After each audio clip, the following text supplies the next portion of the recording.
3명의 환자 정도 케이스를 보고서 케이스마다 어떤 시술을 했는지 제가 간단하게 설명을 해드리겠습니다.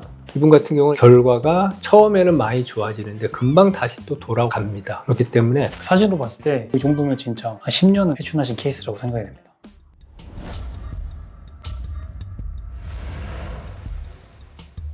예, 안녕하세요. 미용의학을 23년째 하고 있는 미와 아주 친한 미친 의사 김광태입니다.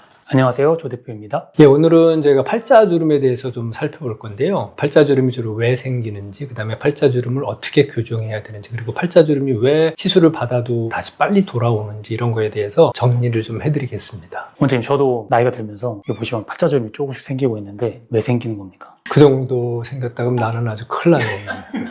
팔자주름은 이제 원인이 다양해요. 피부가 처지지도 않고 늙지도 않는데 젊은 사람들이 있는 팔자는 대부분이 골격 자체가 좀 꺼져 있으신 분들이 계세요. 그 다음에 연세가 드시면서 팔자주름이 생기는 경우는 이제 처져 내려와서 생기는 경우가 많고요. 그 다음에 세 번째는 안면 근육들이 많이 존재하는데 그 근육을 계속 움직이다 보면 피부에 얇은 선처럼 생기는 그런 주름이 생길 수가 있고요. 그 다음에는 이제 표정을 지을 때 특히 입꼬리 올림근 같이 이 얼굴을 올리는 근육에 작용을 할 때 팔자를 싹 당겨 올려서 팔자주름이 더 깊어지는 분들이 계십니다. 말씀 주신 팔자주름 종류에 따라서 치료 접근법이 달라질 것 같은데 어떻게 시술하고 계세요? 팔자주름이 한 가지 원인으로 생기는 경우보다는 두세 가지가 복합적으로 나타나는 경우가 제일 많은데 보통은 필러로 시술하는 게 가장 쉽게 접근할 수 있는 방법이고요. 그 외에 뭐 처진 것들이나 뭐 근육의 움직임이 많아서 생긴 주름 같은 경우는 리프팅 계열의 기계나 실리프팅이나 이런 걸 할 수도 있고 또 근육의 많이 움직임은 보톡스로 좀 잡아줘야 되는 경우도 있고요. 그러니까 접근법은 다양한데 필러로 이용한 주름 개선이 가장 많이 사용하고 있습니다.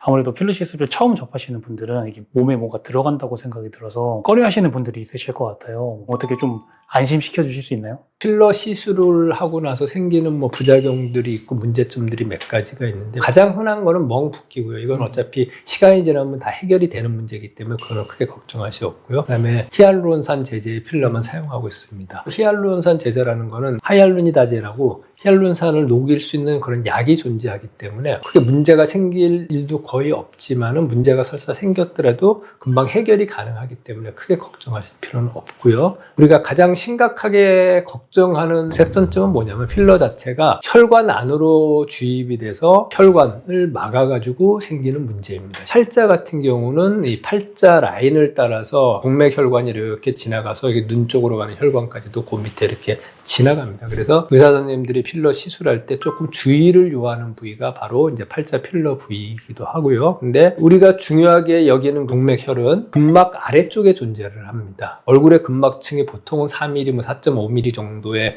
위치를 하기 때문에 그 위에 필러로 나서는 동맥혈을 막는다든지 색전증이 생긴다든지 이런 확률은 거의 없습니다. 그 다음에 특히 필러가 움직임이 많은 곳, 눈 밑, 팔자 뭐 이런 데는 필러 시술을 하고 나서 너무 움직임을 많이 가져가다 보면 필러가 좀 이동하는 수가 간혹 생길 수가 있습니다.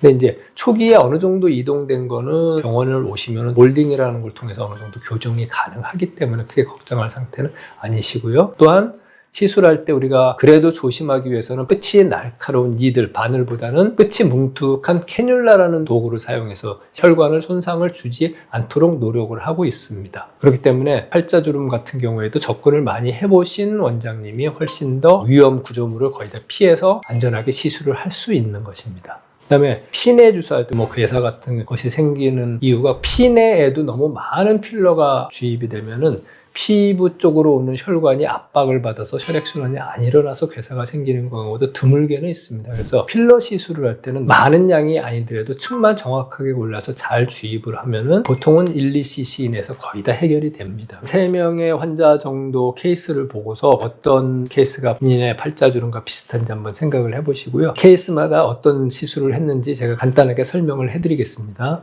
첫 번째 케이스는 팔자주름이 조금 깊은 주름이고요. 근육의 움직임이 좀 많아서 팔자를 많이 당기고 있는 그런 상황이기도 합니다. 그래서 이분은 필러로만 채워주기도 했지만 당연히 보톡스 시술도 좀 같이 하신 분이고요. 이런 분들은 하고 나서도 근육의 움직임이 많다 보면은 결과가 처음에는 많이 좋아지는데 금방 다시 또 돌아갑니다. 그렇기 때문에 항상 근육의 움직임을 조금 완화시켜주는 치료를 같이 해주시는 게 도움이 되고요. 이분 같은 경우는 일단은 깊기 때문에 코 옆에 삼각점 부위에 골막까지 깊게 들어가는 필러도 주입을 했고요. 요 옆에 조금 음영 아래 그 라인이 계속 접히는 부위이기 때문에 그 접힘을 방지하기 위해서 피내 쪽으로 진피층에도 필러를 일부 삽입을 했습니다. 그 다음에 그 아래층인 피하 지방층에 살짝 전체적으로 깔아줌으로 인해서 전체적인 볼륨을 살짝 올려드렸고요.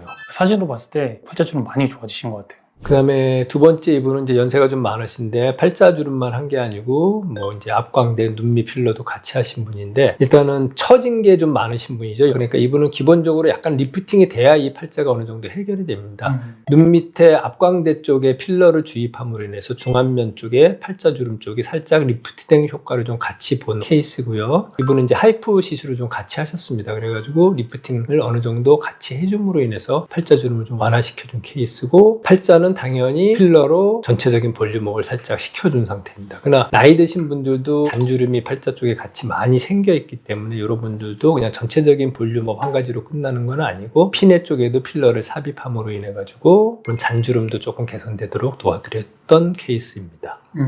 이분도 눈밑하고 팔자 마리오네트 라인 많이 좋아지신 것 같아요. 이 정도면 진짜 한 10년은 회춘하신 케이스라고 생각이 됩니다.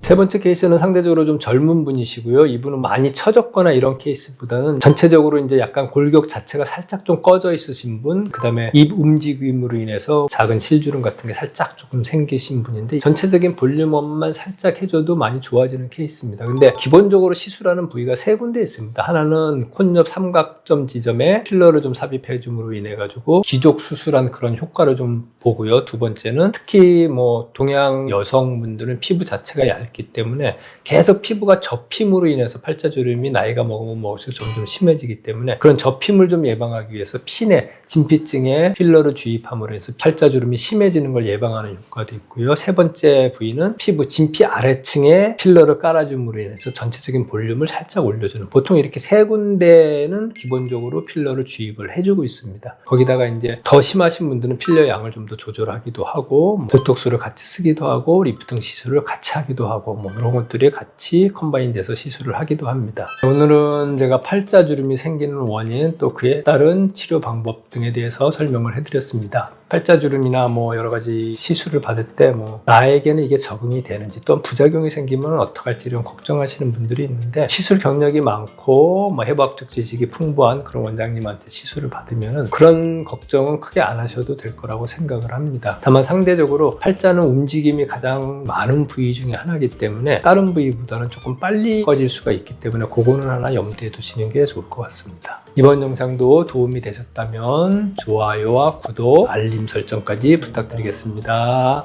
감사합니다.